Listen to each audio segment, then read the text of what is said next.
اعوذ باللہ من الشیطان الرجیم بسم اللہ الرحمن الرحیم سل بنی اسرائیل کم آتیناہم من آیۃ بینہ ومن یبدل نعمت اللہ من بعد ما جاءتہ فإن اللہ شدید العقاب۔ اے نبی محترم صلی اللہ علیہ وسلم، آپ بنی اسرائیل سے پوچھئے کہ ہم نے ان کو کتنی واضح نشانیاں، علامتیں اور نعمتیں عطا فرمائیں۔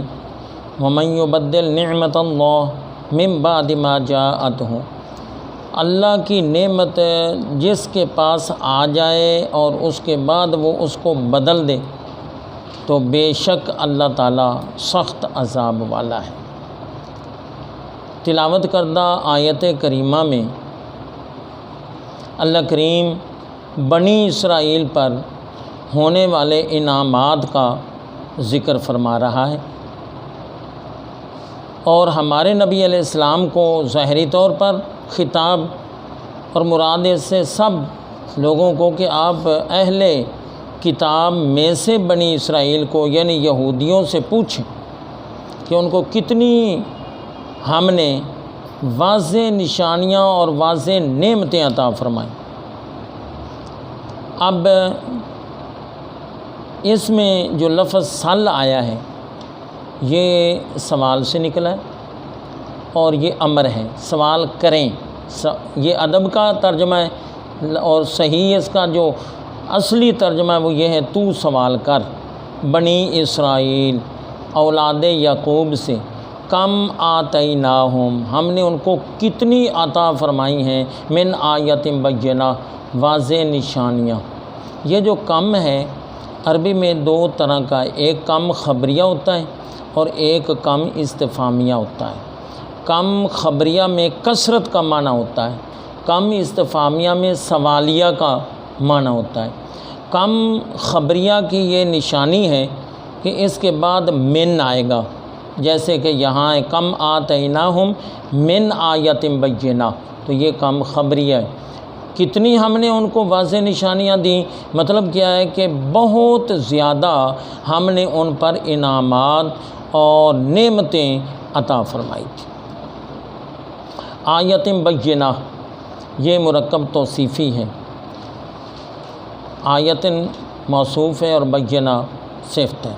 تو پیارے بچوں، اب ہم آپ کو ذرا یہ بتانا چاہتے ہیں کون کون سی نعمتیں اللہ نے بنی اسرائیل کو دی تھیں۔ سنیے، من و سلوہ عطا فرمایا اور انہوں نے اس کی قدر نہ کی۔ اللہ کے نبی حضرت موسیٰ علیہ السلام نے فرمایا تھا جتنا آئے نا آسمان سے غیبی کھانا کھا لینا ہے، بچانا نہیں۔ انہوں نے بچا دیا، وہ صبح خراب ہو گئی۔ نبی پاک صلی اللہ علیہ وسلم فرماتے ہیں اگر بنی اسرائیل اپنے نبی کی بات میں اور ان کے وعدے میں خیانت نہ کرتے، یعنی نہ بچاتے، تو قیامت تک کوئی کھانا خراب نہ ہوتا۔ اچھا جی، من و سلوہ آیا، بچایا اور قدر نہ کی اور وہ آنا بند ہو گیا۔ حتتون نے کہا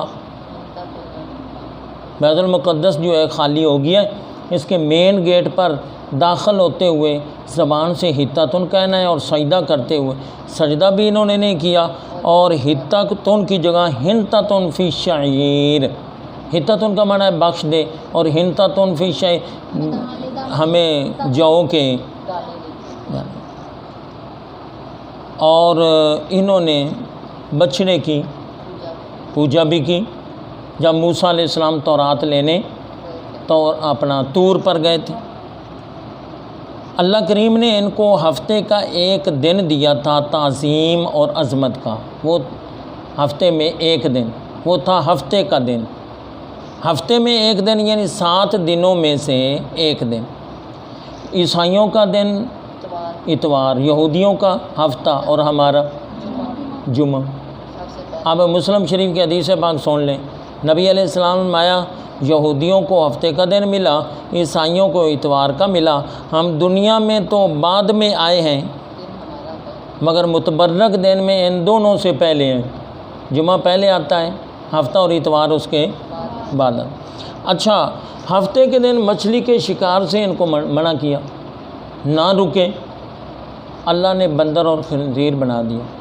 اب ہر نعمت کے ساتھ ساتھ دیکھتے جانا کیا اس کا حل ہوتا ہے۔ تو یہ 3-4 جو میں نے مثالیں دی ہیں، اس کا جو رزلٹ نکلتا ہے وہ ذہن میں رکھ لیں۔ اگرچہ یہ عہد بنی اسرائیل کے متعلق ہے، مگر قرآن پاک کوئی محدود قوم کے لیے نہیں آیا، محدود قبیلے کے لیے نہیں آیا۔ قرآن پاک قیامت تک سب کے لیے سرچشمہ ہدایت ہے۔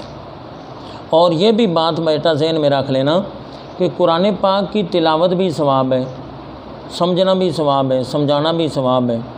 قرآن پاک کے ذریعے جو ہے وہ واعظ و نصیحت کرنا بھی ثواب ہے، دام درود کرنا بھی ٹھیک ہے، ثواب ہے۔ مگر قرآن پاک کا جو اصل مقصد ہے، اصل مقصد وہ کیا ہے؟ لوگوں کو ہدایت دینا۔ تو قرآن پاک کو سب سے پہلے صحیح پڑھنا اور اس کے بعد اس کو صحیح سمجھنا، اور سمجھنے کے بعد اس پر عمل کرنا۔ جب اتنے مراحل ہوں گے تو عمل کے بعد پھر ہدایت رب کائنات عطا فرمانا، اور اس قرآن کے ذریعے سے۔ اب یہ ظاہری طور پر بنی اسرائیل کے متعلق ہے، مگر اصول ہمارے لیے بھی سامنے آ رہے ہیں، اور وہ کیا ہے؟ اللہ جس قوم، جس خاندان، جس علاقے والوں کو نعمتیں عطا فرماتا ہے، یہ باتیں ذرا دل کی توجہ کے ساتھ آپ بھی اور جو بھی ویڈیو سنیں گے، دیکھیں گے، انشاءاللہ یہ الفاظ بہت گہرے اور دیر پا ثابت ہوں گی۔ جن قوموں کو، جن علاقوں کو، جن لوگوں کو اللہ اپنی نعمتیں دیتا ہے، اگر وہ قومیں، وہ علاقے والے ان نعمتوں کی قدر کریں، یاد رکھیں، اللہ کا شکر ادا کریں، اس نعمت کا استعمال صحیح کریں، تو پھر اللہ خوش بھی ہوتا ہے اور نعمتوں میں اضافہ بھی فرما دیتا ہے۔ قرآن مجید کی ایک آیت ہے، لَإِن شَكَرْتُمْ لَأَزِيدَنَّكُمْ، اے میرے بندو اگر تم شکر کرو گے تو میں نعمتوں میں اضافہ کروں گا۔ شکر کب ہوتا ہے؟ جب نعمتیں یاد ہوں۔ اگر نعمت یاد ہی نہیں تو شکر کیسے کریں گے؟ سب سے پہلے یہی ہے، بار بار اللہ کریم فرماتا ہے میری نعمتوں کو یاد کرو، یاد کرو۔ ہمیں اپنے گناہ یاد رکھنے چاہیے، کسی کے ساتھ کیے ہوئے احسانات اور نیکیوں کو بھلا دینا چاہیے، اور اللہ کی نعمتوں کو ہمیں یاد رکھنا چاہیے، اور اپنے گناہوں کو بھی ہمیشہ یاد رکھنا چاہیے۔ تو جن قوموں کو نعمتیں ملتی ہیں وہ ان کو ہمیشہ یاد رکھتی ہیں، یاد رکھنے کے بعد اللہ کا شکر ادا کرتی ہیں۔ جتنا شکر بڑھتا جائے گا نعمت میں اضافہ ہوتا جائے گا۔ اب دوسرے پہلو کی طرف ہم آ جائیں کہ اللہ نعمتیں دے اور نعمتوں کو بھلا دیا جائے۔ جب بھلا دیا تو شکر نہیں، بلکہ ان نعمتوں کی جو صحیح استعمال ہے وہ بھی نہ کریں، نہ شکری کریں، قدر نہ کریں، تو پھر کیا ہوتا ہے؟ اللہ نعمتیں چھین لیتا ہے۔ ایسے علاقے والوں سے، ایسی قوموں سے اللہ نعمتیں چھین لیتا ہے، اور ان نعمتوں کی ناقدری کے بدلے میں پھر رب انہیں عذاب بھی دیتا ہے۔ یہی وجہ ہے کہ قرآن مجید میں اللہ کریم بار بار فرماتا ہے کہ اے فلاں لوگوں میری نعمتوں کو یاد کرو، اے بنی اسرائیل میری نعمتوں کو یاد کرو، اے لوگوں میری نعمتوں کو یاد کرو۔ یہ نعمتیں یاد کروائی اس لیے رہا ہے اللہ کریم، نعمتیں یاد ہوں گی، اللہ کا شکر ادا ہوگا، اضافہ ہوگا، ان کی قدر ہوگی۔ اب میں اس طرف آ جاتا ہوں، آنکھیں بھی تو اللہ کی نعمت ہے، ہاتھ بھی اللہ کی نعمت، زبان بھی اللہ کی نعمت ہے۔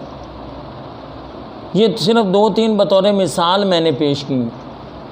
اب اگر زبان سے ہر وقت گالی گلوچ ہی نکلے، زبان سے ہر وقت غیبت ہی نکلے، زبان سے ہر وقت چگلی ہی نکلے، تو آپ خود فیصلہ کریں کہ یہ اللہ کی نعمت کی قدر ہو رہی ہے یا ناقدری ہو رہی ہے۔ ظاہر ہے ناقدری ہو رہی، ناشکری ہو رہی۔ اسی طرح ہاتھ ہیں، اسی طرح آنکھیں ہیں۔ اسی طرح پاؤں ہیں، اسی طرح دل اور دماغ ہے۔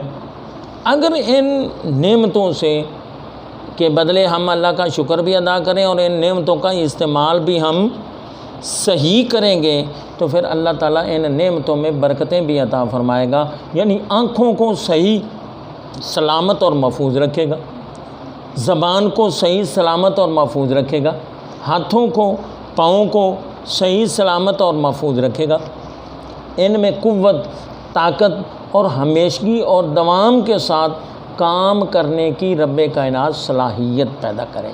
تو آج کا ہمارا درس قرآن یہی ہے، ہمیں اللہ تبارک و تعالیٰ کی نعمتوں کی قدر کرنی چاہیے، ان کو یاد رکھنا چاہیے، اللہ کا شکر ادا کرنا چاہیے۔